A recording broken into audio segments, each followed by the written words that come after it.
and another busy day. It's good to see so many present at the meeting another time. 예, 아마도 많은 분들께서 또한 오늘도 바쁘게 하루를 보내셨을 거라 생각합니다. 그럼에도 불구하고 많은 분들이 참석해 주셔서 감사하게 생각합니다.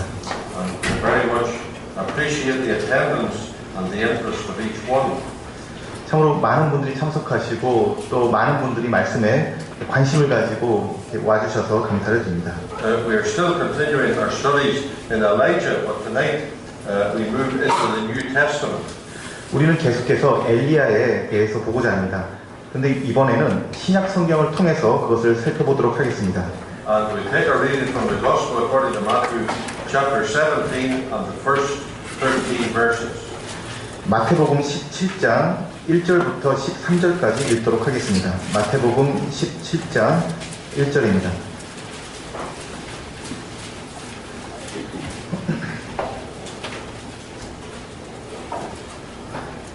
엿새 후에 예수께서 베드로와 야고보와 그 형제 요한을 데리시고 따로 높은 산에 올라가셨더니 저기 앞에서 변형되사 그 얼굴이 해같이 빛나며 옷이 빛과 같이 휘어졌더라. 때 모세와 엘리야가 예수로 더불어 말씀하는 것이 저희에게 보이거늘 베드로가 예수께 여짜와 가로되 주여 우리가 여기 있는 것이 좋사오니 주께서 만일 원하시면 내가 여기서 초막 셋을 짓되 하나는 주를 위하여 하나는 모세를 위하여 하나는 엘리야를 위하여 하리이다. 말할 때에 호련히 빛난 구름이 저희를 덮으며 구름 속에서 소리가 나서 가로되 이는 내 사랑하는 아들이요 내 기뻐하는 자니 너희는 저의 말을 들으라 하는지라. 제자들이 듣고 엎드려 심히 두려워하니 예수께서 나와 저에게 손을 대시며 가라사대 일어나라 두려워 말라 하신대 제자들이 눈을 들고 보매 오직 예수 외에는 아무도 보이지 아니하더라. 저희가 산에서 내려올 때에 예수께서 명하여 가라사대 인자가 죽은 자 가운데서 살아나기 전에는 본 것을 아무에게도 이르지 말라 하시니 제자들이 묻자고 가로되 그러면 어찌하여 서기관들이 엘리야가 먼저 와야 하리라 하나이까. 예수께서 대답하여 가라사대 엘리야가 과연 먼저 와서 모든 일을 회복하리라. 내가 너희에게 말하노니 엘리야가 이미 왔으되 사람들이 알지 못하고 임의로 대우하였도다. 인자도 이와 같이 그들에게 고난을 받으리라 하시니 그제야 제자들이 예수의 말씀하신 것이 세례 요한인 줄을 깨달으니라. When we come to the New Testament, we have quite a number of references made to the prophet Elijah. 우리가 신약 성경을 보면은 이 엘리야에 대한 언급이 자주 되어 있는 것을 발견하게 됩니다. And most of the references are drawing a comparison between Elijah and John the Baptist. 그리고 그 엘리야에 대한 언급은 주로 침례 요한과 비교할 때 사용이 됩니다. John the Baptist was the last of the prophets and he came in the spirit of Elijah. 침례 요한은 그 선지자의 마지막이었습니다. 그리고 그는 엘리야의 그 영혼을 가지고 왔습니다. And outside of the Gospels, we have two very special references to Elijah in the epistles of the New Testament. 그리고 이 복음서 외에 엘리야가 아주 중요하게 다루어진 또한 서신서가 있습니다. There is a reference in Romans chapter 11, a reference in James chapter 5, and both of those references have to do with Elijah's prayer life. 그리고 그것은 로마서 11장과 야고보서 5장입니다. 이 두 군데에서 모두 엘리야의 그 기도에 대해서 언급을 하고 있습니다. And I think that is really the secret of this man's greatness. 이것이 바로 그 엘리야의 위대함의 아주 중요한 특징이 될 것입니다. In fact, James tells us that Elijah was a man with feelings just like ourselves. 야고보가 말한 대로 엘리야는 우리와 같은 성정을 가진 사람입니다. But then he adds this. 근데 그 후에 이렇게 덧붙여서 말합니다. He tells us that he prayed and he prayed again. 그리고 그는 기도하였고 그는 또한 기도하였다. 이렇게 말하고 있는 것입니다. So that the secret of his power was his private prayer life with God.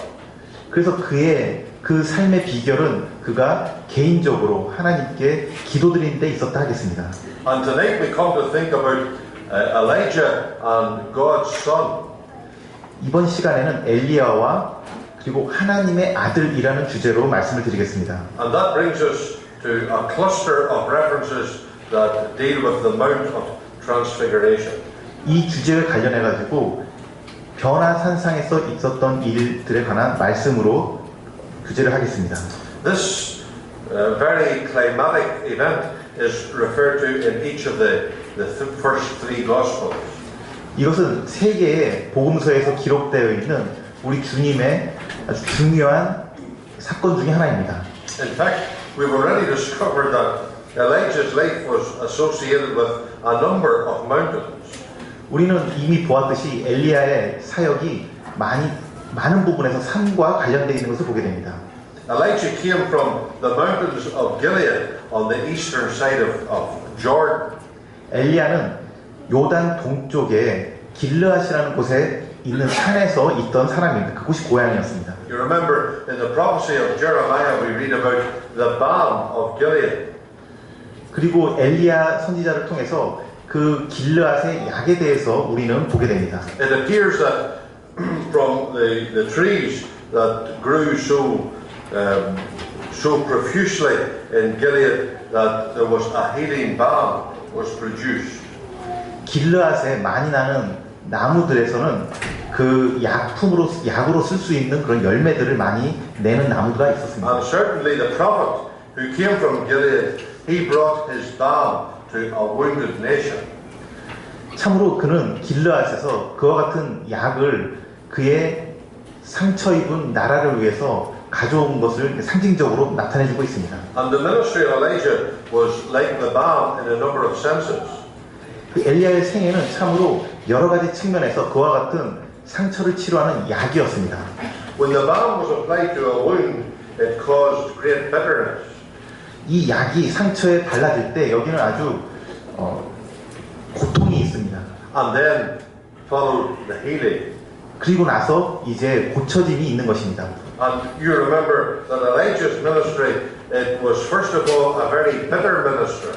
그래서 우리가 기억하다시피 엘리야의 사역의 초기에는 그것은 아주 쓴 맛을 주는 그러한 사역이었습니다. But eventually it brought the blessing of good healing. 하지만 그것은 결국 좋은 치료를 가져다주는 그러한 축복을 주는 것이었습니다. And then the second mountain that we associated with Elijah was the Mount Carmel. 그리고 엘리야의 사역과 관련된 두 번째 산은 갈멜산입니다. And of course that was the great mountain where he brought restoration to the nation. 그리고 이 산에서 그는 그 나라를 회복시키는 놀라운 일을 한 것입니다. And then the third mountain was Mount Horeb, or Mount Sinai. 그리고 세 번째 산은 호렙산이었습니다. We remember that was the place to which he ran in his retreat when he became discouraged in the service of God. 그가 하나님을 섬기는 데 있어서 낙심하였을 때 그는 그 많은 거리를 도망쳐서 그 호렙산으로 가서 숨은 것을 보게 됩니다. And tonight we think about Elijah on what the Bible speaks about as the Holy Mount. 그리고 오늘 이 시간에는 성경에서 말하고 있는 거룩한 산에 대해서 말씀을 드리겠습니다. And I think we can be sure, we can be confident when we say that this was the climax of Elijah's career. 그리고 우리는 바로 이 부분이 엘리야의 생애에 있어서 절정이라고 말할 수가 있겠습니다. It was also a climax in the career of the disciples of the Lord Jesus. 그리고 또한 주님을 따르는 제자들에게 있어서도 그것은 아주 절정의 순간입니다. And it was also a turning point in the ministry of Christ himself. 그리고 그리스도 자신에게는 이것은 그분의 사역의 어떤 전환점이 되는 순간입니다. In fact, in the Gospel according to Matthew, we have the Lord Jesus associated with a number of mountains. 우리가 마태복음을 볼 때 우리 주님께서 여러 번 산과 관련돼서 말씀하시는 것을 보게 됩니다. That is not our subject tonight, but I will just mention a few of them very quickly. 이것이 오늘 밤의 주제는 아니지만은 제가 간단하게 말씀을 드리겠습니다. Matthew's Gospel, of course, is the Gospel of the King. 마태복음은 잘 알다시피 왕에 관련된 그 복음입니다. There is something regal and there is something lofty about a mountain. 여기는 아주 그 산의 높음, 그 위엄이 있는 것입니다. That is why in the Gospel of royalty we have so many references to mountains. 그래서 이 왕과 관련된 복음서에서 이 산에 대한 많은 언급이 있게 되는 것을 보게 되는 것입니다. The Gospel according to Mark is the Gospel of the sea. 그 마가복음은 바다의 복음서라고 할 수 있겠습니다. The Gospel according to Luke is the Gospel of the villages. 그리고 누가복음은 마을에 관련된 복음서다라고 부를 수 있겠습니다. Gospel according to John is the Gospel of the city of Jerusalem. 그리고 요한복음은 도시의 복음서, 예루살렘 성에 관련된 복음서다라고 말할 수 있겠습니다. But Matthew's Gospel is the Gospel of the mountains. 그런데 마태복음은 산에 관련된 복음서입니다. The first mountain that we have in Matthew's Gospel is the Mount of Temptation.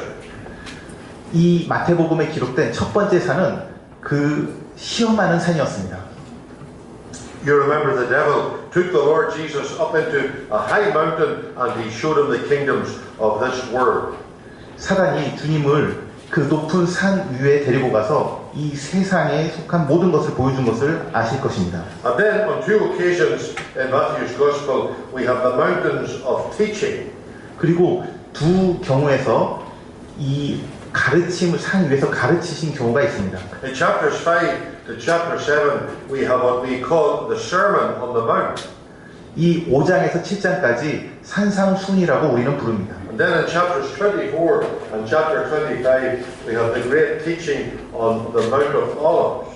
그리고 23장과 The teaching of the chapter 24, 25. 24장과 25장이 감람산에서의 또한 가르침을 우리는 보게 됩니다. At the very concluding chapter of the Gospel, we have the Lord Jesus on the Mount of Triumph. 그리고 이 결론적으로 그 영광의 산을 우리는 영광의 산이 마태복음에 있는 것을 보게 됩니다. And as he stands upon that mountain, he commissions his disciples to take the gospel to all nations.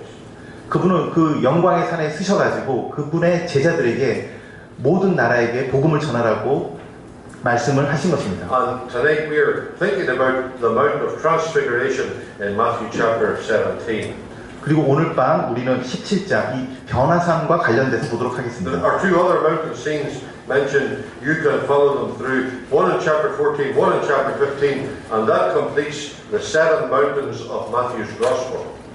우리는 이와 같은 것을 볼 때 마태복음에 총 7개의 산이 언급된 것을 확인하게 됩니다. In this great event, the Mount of Transfiguration, it is interesting to consider it from a number of different perspectives. 이 변화산의 그 아주 흥미로운 사건을 생각해 볼 때 우리는 여러 가지 측면에서 살펴봐야 하겠습니다. For example, we could consider it from through the eyes of the 3 disciples. 우리는 이 사건을 이 3명의 제자들의 시선을 통해서 볼 수가 있습니다. It was a very important event for them. 이것은 그 제자들에게 아주 중요한 사건이었습니다. At the end of Matthew chapter 16, those disciples were completely devastated. 이 16장에 보면은 이 제자들은 아주 Disoriented. 그들은 방향을 잃고 이거 어떻게 해야 되나 그러한 상황 가운데 있었습니다. And the reason for that was that the Lord Jesus had just given the first announcement of his crucifixion. 왜냐하면은 우리 주님께서 그들에게 첫 번째로 그 십자가에 대해서 말씀하셨기 때문입니다. He told them he would be rejected and he would be mocked and he would be crucified. 주님께서 그들에게 자신이 이제 이스라엘로부터 거절당하고 조롱당하고 십자가에 못 박힐 거라고 말씀하셨기 때문입니다. That was a very disturbing announcement for them. 이것은 제자들의 마음을 아주 혼란케 하는 그러한 말씀이셨습니다. They were not expecting the Lord Jesus to suffer on a cross. They were expecting him to sit upon a throne. 그들은 예수님께서 십자가에 달릴 것을 전혀 예상하지 못했습니다. 그들은 예수님께서 왕의 보좌에 앉을 것을 예상한 것입니다. But he told them that the cross was coming soon.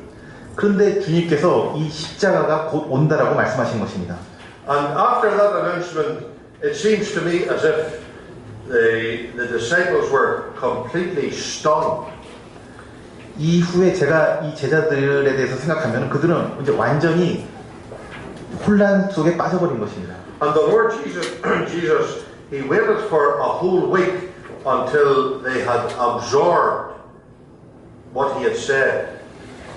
주님께서는 이 제자들이 주님의 그러한 말씀을 잘 받아들일 때까지 거의 일주일 동안을 기다리셨습니다. And then he takes them up into the Mount of Transfiguration.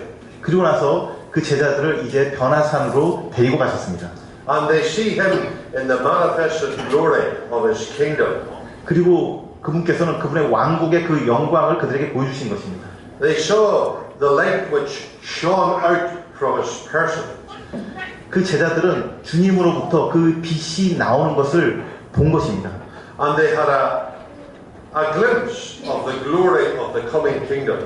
그들은 장차올 그 왕국에 대해서 잠깐 그 영광을 바라보게 된 것입니다. The Lord Jesus was giving the disciples the assurance that the kingdom had not been cancelled. 주님께서는 제자들에게 그 왕국이 취소된 것이 아니라는 확신을 주신 것입니다. The cross would be first, 그런데 십자가가 먼저 와야 된다라고 말씀하셨습니다. but the crown was definitely coming in the future. 그리고 그 왕관은 확실히 곧 온다라고 말씀하고 계시는 것입니다. So from the perspective of the disciples, this great event was most encouraging.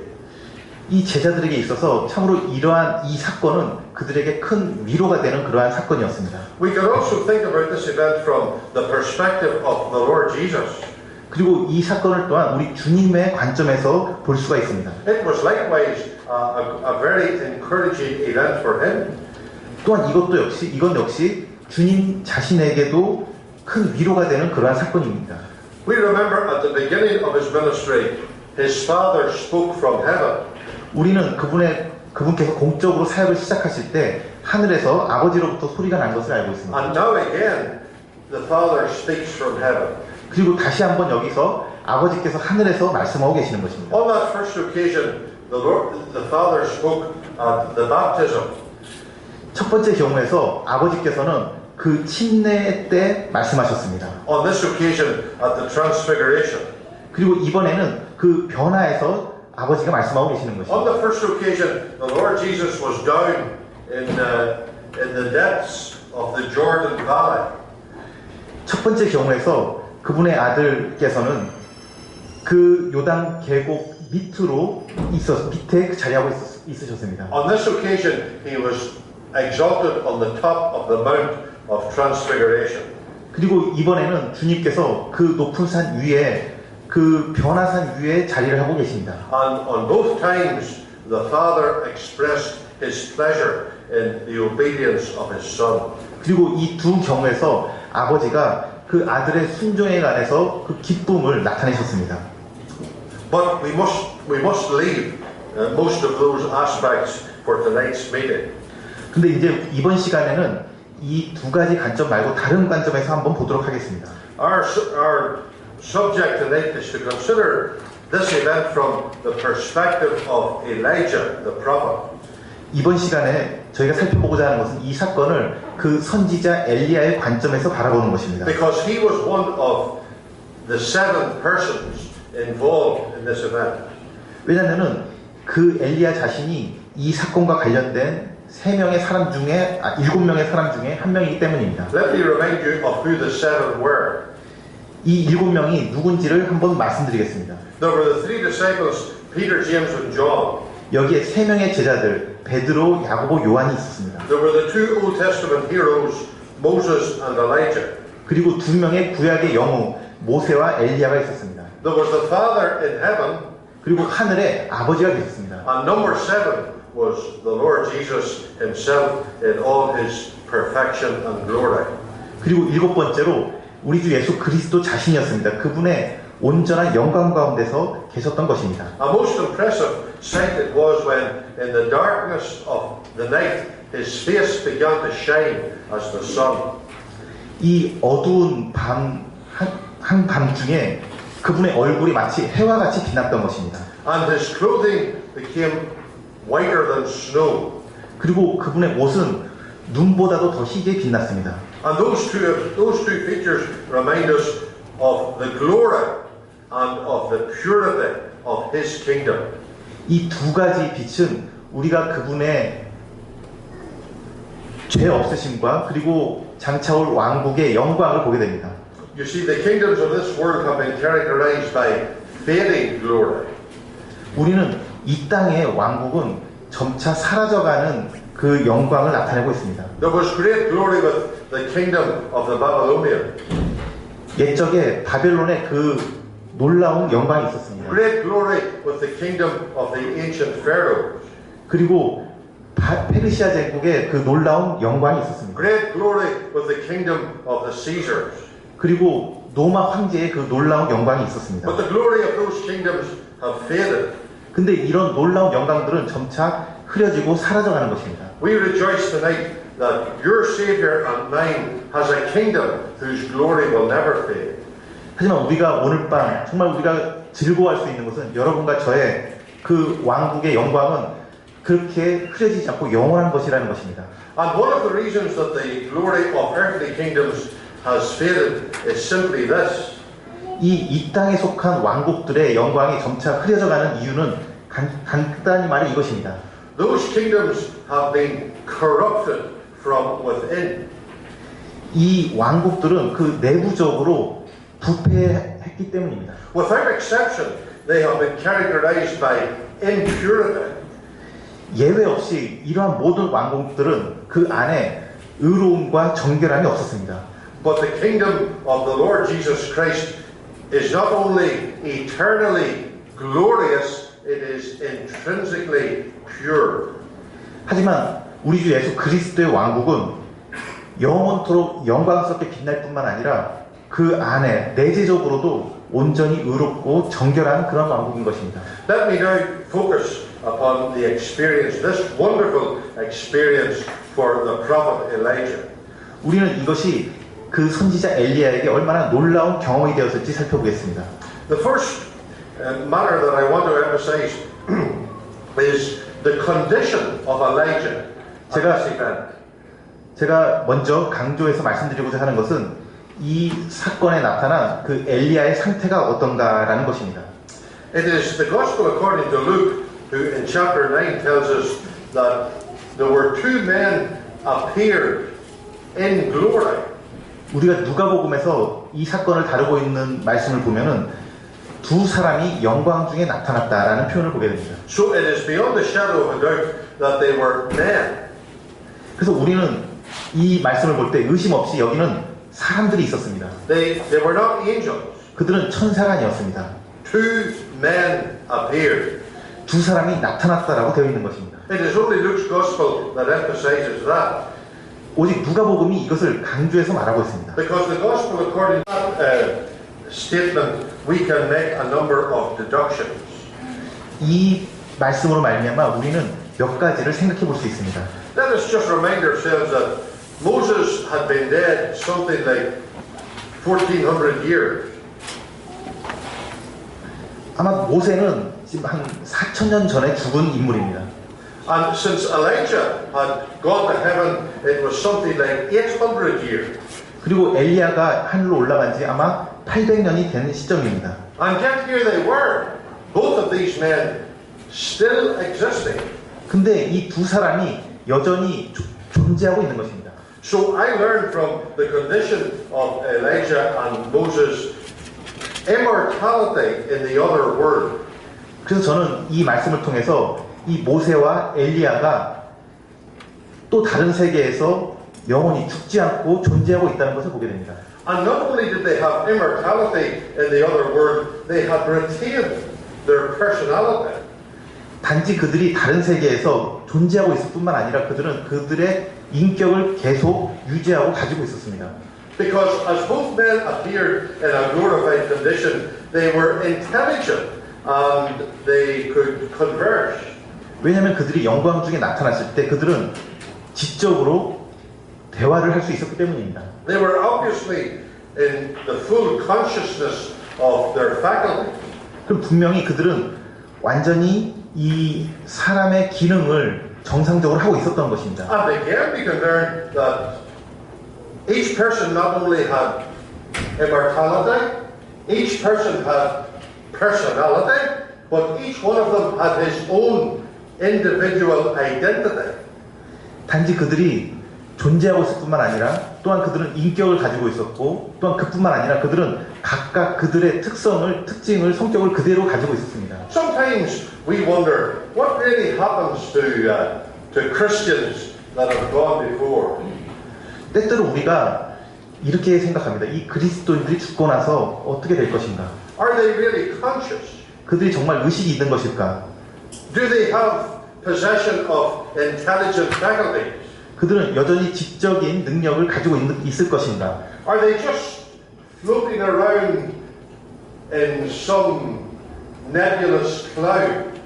아니면 그들은 단지 그냥 몽롱한 그런 구름 사이에서 그냥 떠돌아다닐 뿐인 것인가? Are they just up there, just mixed around in some piece of thin air? 아니면 그들은 그냥 어떤 원소들처럼 서로가 서로 결합돼가지고 어떤 커다란 뭐 덩어리를 이루고 있을 것인가? I think this passage lets us know that things are very different to that. 하지만 이 말씀은 우리로 하여금 그 후에 어떻게 될 것인가에 대해서 사람의 생각과는 전혀 다른 것을 우리에게 말해주고 있습니다. And not only did Moses and Elijah have their distinct identity, but the disciples who had never met them before, they recognized them. 모세와 엘리야가 서로 다른 그러한 사람으로 있을 뿐만 아니라 그들을 평생 만나보지도 못한 제자들이 그들을 보고 그들이 누구인지 알아차렸습니다. Very often I'm asked the question, will we know each other in heaven? 제가 자주 받는 질문 중에 하나는 우리가 하늘나라에 가서 서로를 알아볼 수 있겠습니까? 라는 질문입니다. And many people really struggle with that question. 많은 사람들이 이와 같은 질문에 대해서 좀 어려워하고 있습니다. I don't even know why the question ever arose. 저는 왜 하지만 그와 같은 질문이 있는지조차 좀 그런 생각이 듭니다. Of course, we will know everybody in heaven. 물론 우리는 하늘나라에 가서 우리는 서로를 다 잘 알 것입니다. I will know you in heaven. 저는 하늘나라에 가서 여러분을 알아볼 것입니다. And even the yin-yongs, ding-dongs that I don't know now, I will know them then. 제가 뭐 이 중에 어떤 분들을 개인적으로 알지 못하더라도 여러분들은 하늘나라에 가면 저를 알아볼 것입니다. And all the Gillilands that you don't know, you will know them perfectly. 제가 여러분에 대해서 잘 알지 여러분이 저에 대해서 지금은 잘 알지 못하더라도 그때는 더욱 더 잘 알 것입니다. People wonder, will we in heaven know the people that we used to know upon earth? 사람들은 하늘나라에 가서도 우리가 땅에서 아는 것처럼 서로를 알 것이라고 주로 생각합니다. Of course we will, but let me tell you more. 분명히 그럴 것입니다. 근데 그것보다 더한 것을 제가 말씀드리겠습니다. We will not only know the people whom we knew on earth, but in heaven we will. 레벨이 존재합니다. We can be in immediate communication with people at the other side of the globe. 우리는 지금 현재 이 지구 정반대에 있는 사람과 언제든지 대화를 할 수 있습니다. But dear believers, the level of communications that we will know in the resurrection world is beyond our grasp. 하지만 우리가 부활의 몸을 입었을 때는 우리 대화의 수준은 그것을 뛰어넘는 그러한 것이 될 것입니다. We will be introduced into a stellar age where our faculties will be expanded beyond human computation. 우리가 그 부활의 몸을 입었을 때 우리의 몸의 기능들은 우리가 상상하는 것 이상의 것을 할 것입니다. So we take great encouragement from this chapter. Two men appeared in glory. 그래서 참으로 우리가 격려가 되는 것은 이 두 사람이 영광 중에 나타났다는 것입니다. You might ask me, what kind of body did they have? 아마도 여러분은 그들이 어떤 몸을 입고 나타났습니까? 라고 물을지 모르겠습니다. Was it a resurrection body? Was it a temporary body?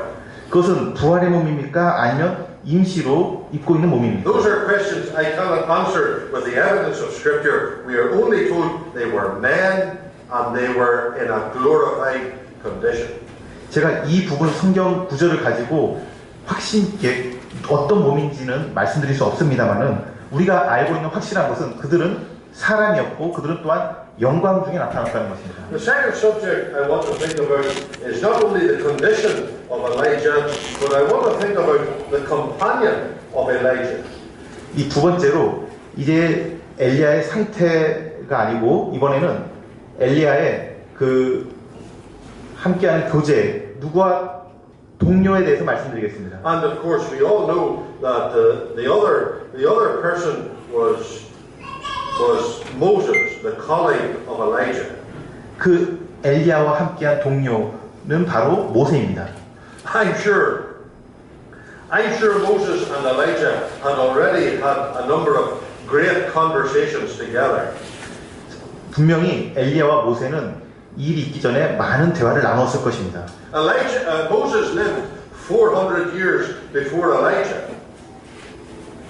Moses had been on earth 400 years before Elijah.